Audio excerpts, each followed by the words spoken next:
पैसे से सुकून नहीं है। करोड़पति से उसके घर एक महाराज आए, उसने बड़े प्यार से मनोहार की, बड़े तरह तरह का भोजन करवाया। जब वो जाने लगे तो सेठ जी ने हाथ जोड़े। हल्का क्या किस चीज की आवाज आ रही है देखिए थोड़ी। जब सेठ जी ने हाथ जोड़े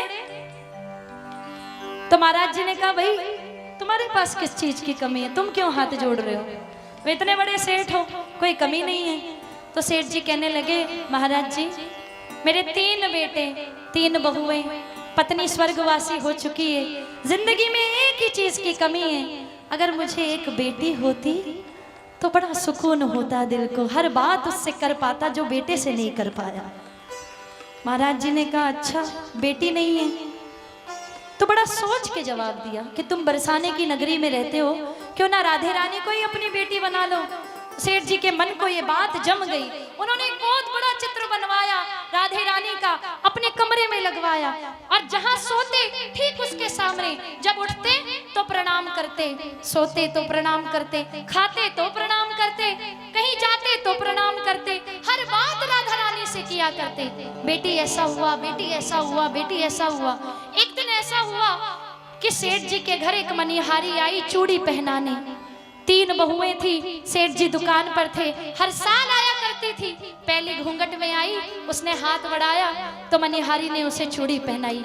दूसरी आई, दूसरी ने हाथ बढ़ाया तो उसे चूड़ी पहनाई। तीसरी आई, तीसरी को चूड़ी पहनाई, और पोटली बांधने लगी तो चौथा हाथ आगे आ गया। जैसे चौथा हाथ आ गया तो मनिहारी ने सोचा इनकी 3 बहुएं हैं, हो सकता है कोई मेहमान आया हो, इतने बड़े व्यापारी हैं, उसे भी चूड़ी पहना दी। पोटली बांध कर गई सेठ जी की दुकान पर और जाकर मोल मांगा। जब मोल मांगा तो सेठ जी ने कहा हर साल इतना देता हूँ, अब की बार ज्यादा क्यों? तो मनिहारिन कहने लगी अब की बार 3 को नहीं, मैंने 4 को चूड़ी पहनाई है, 4 का मोल लेके जाऊंगी। सेठ जी ने खूब बहस की, लेकिन मनिहारिन नहीं मानी।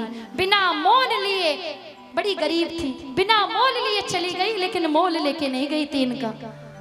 सेठ जी घर आए, सबसे पूछताछ की, सबने कहा हमें नहीं पता, हमें नहीं पता चौथा कौन था। तो जब रात को भोजन करके सोए तो स्वप्न में राधा रानी आई, कहने लगी बाबा बहुओं को चूड़ी पहनाना याद रह गया, इस बेटी को बेटी बनाकर चूड़ी पहनाना भूल गए। सेठ जी रोने लगे, नींद में अश्रुधारा बहने लगी, जागे, फटाफट खड़े हुए, भागे मनिहारिन के घर, जाकर दरवाजा खटखटाया। जैसे ही मनिहारिन ने दरवाजा खोला तो चरण पड़ गए, तेरे भाग बड़े, जिसे मैंने बेटी बनाया उसका दर्शन तूने पाया।